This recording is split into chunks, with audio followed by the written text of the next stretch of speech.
blind. Oh my, that is fancy. Oh.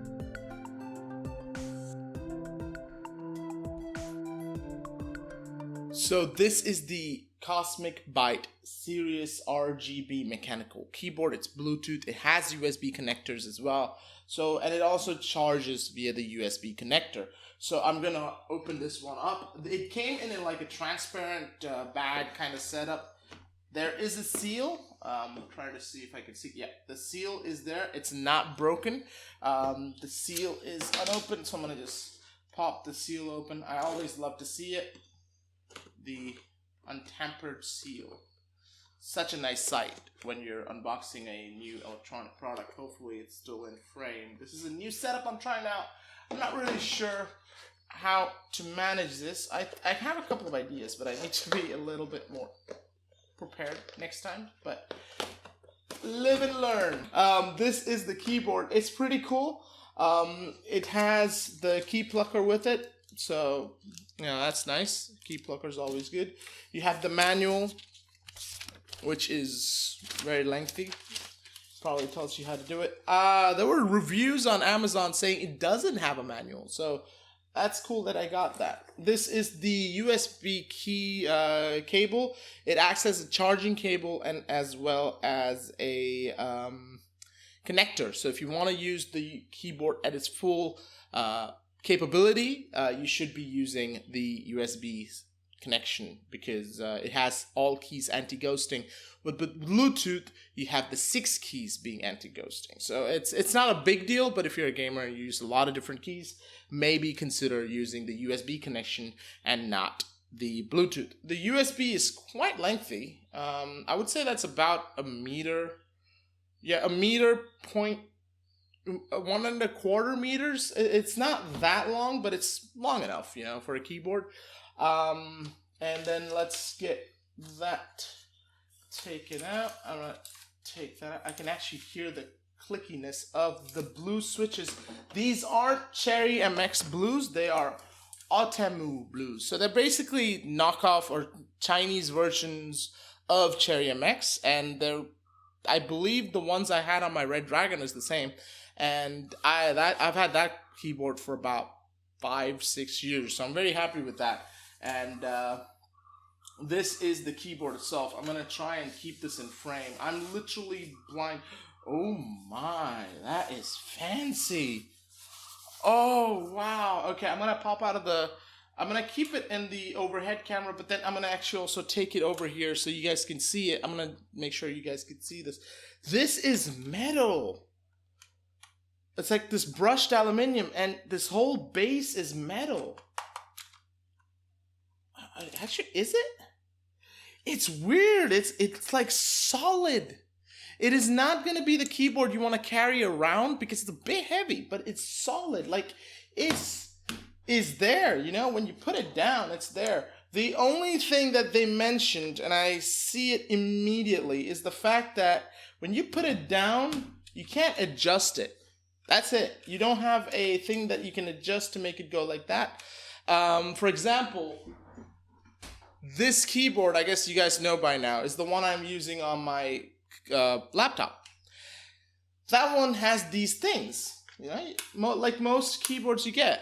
You can snap it on and it gives you that light height advantage. But that's a size comparison right there between the 60% USB cheap keyboard and the 10 keyless. This is a 10 keyless, which means no numpad, but you get all the arrow keys, you get the page down, delete, all of that. You also get these 2 dials. Now, I'll get to these dials in a second, but the dials seem like a wasted opportunity.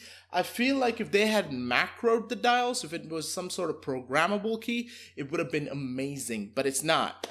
It's a wasted opportunity so far. This one is to adjust the brightness of the RGB. Yes, I am not kidding.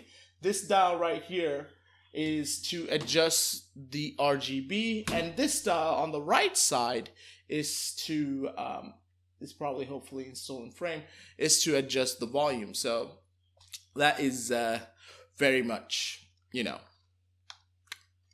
it's okay. I mean, I have the volume control on my headphones. I don't need it.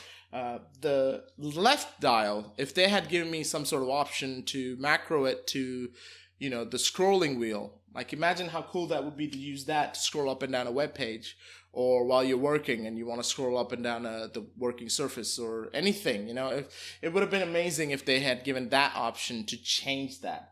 I'm gonna look into seeing if there's some programmable way to change it, but I would doubt it. I think I don't think it's connected to the computer in any way. I think this goes directly to the RGB brightness control, and that's it. I am sweating like a pig. I apologize. It's because it is hot. I can't have the fan on when I'm taking YouTube videos because it's loud. So that's basically it. So this one's a 60% keyboard. This one is the 10 keyless, so it's 65%, I guess is the other word, maybe 70%, I don't know. It just means there's no numpad. And you can see the difference between this and that right there. Yeah. And then this one is it's actually quite heavier than this. Oh, God. Okay. This one's the full-size mechanical keyboard I'm using. It's the Red Dragon Vara K552. It's a very good keyboard. If you're looking for a full-size mechanical keyboard, you can't go wrong with this one. This is a very solid one. It's still running fine. The only reason I'm switching to a 10 keyless is because of a couple of reasons. One is my desk. I want more space on my desk, so I wanted a smaller keyboard, but I didn't want to sacrifice the arrow keys and the delete, home, page down, page up buttons. But the key here, what I like about this is, aside from all that, well, and I bought it, I wasn't thinking about it, but now I can use this one keyboard to connect to my laptop via Bluetooth, my mobile phone, if I want, via Bluetooth, my tablet via Bluetooth, before I connect USB to my PC. So I can have all four things connected and just use these buttons above it to figure out what I want. The clicky sound is very similar. This is a little bit more dulled than that of the Red Dragon. Red Dragon's a little bit more tinny, it feels like. But they're both blue switches. They're both, I believe, Automo Blue. I don't know about Red Dragon. It's not Cherry MX. It is a Chinese variant of the Cherry MX, and I believe that's what Automo is as well. So this keyboard, going by the looks, is just fantastic. It looks amazing. And if you look at the back, you have the on or off switch, which is right there. I'm going to switch it on and see if it actually has any. It does have juice. Look at that. Wow. Okay. It has juice. Look, it's got keyboard, and as I told you, the brightness dial. This actually makes me sad, because this would have been so much better if they had allowed us to just adjust anything else. Because I'm not the kind of guy who changes his RGB every day or anything. I put it on one setting and I'm pretty much using it. Probably just leave it on this setting. It looks beautiful. But the keyboard looks amazing. The volume control is really nice. Nice touch. I don't personally need it. There's a lock button so that even if you press anything on the keys, nothing's going to work.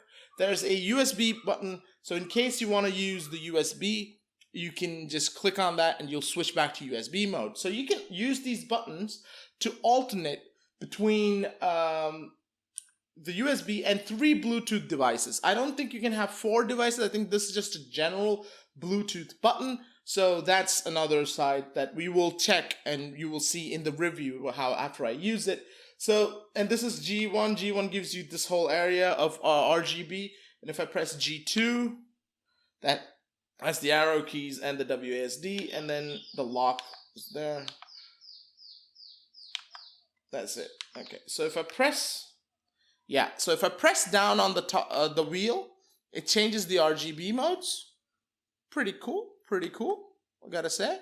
It's very nice. It goes cycling through the lights. Probably leave it at that. That looks pretty neat. If I find it too distracting, of course, I can just lower it. And this is our rainbow one. It's really nice. The keys have it's not as tactile, I feel, as this one.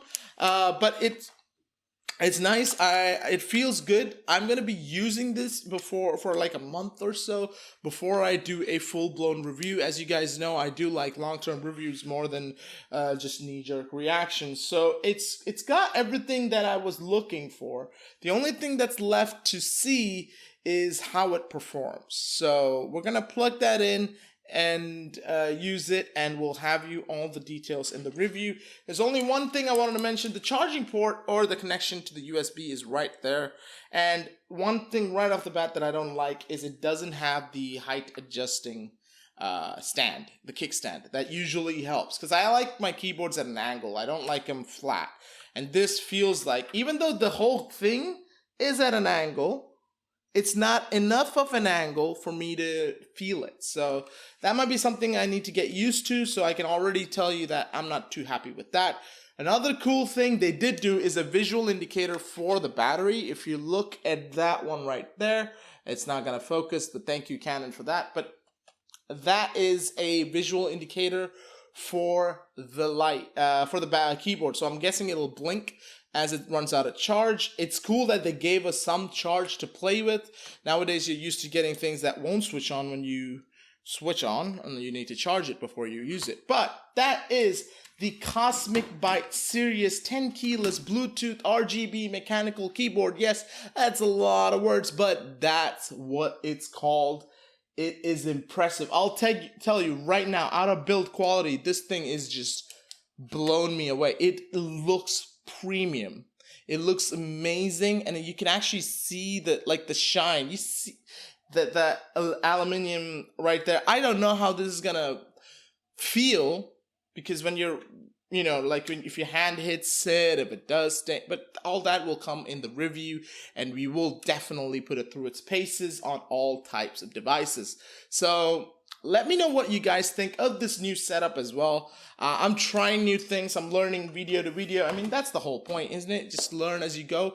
And so this is a new angle that I'm working on just for the unboxings. The other videos, I'm going to go back to the other angle because I think I've got the lighting and everything better there.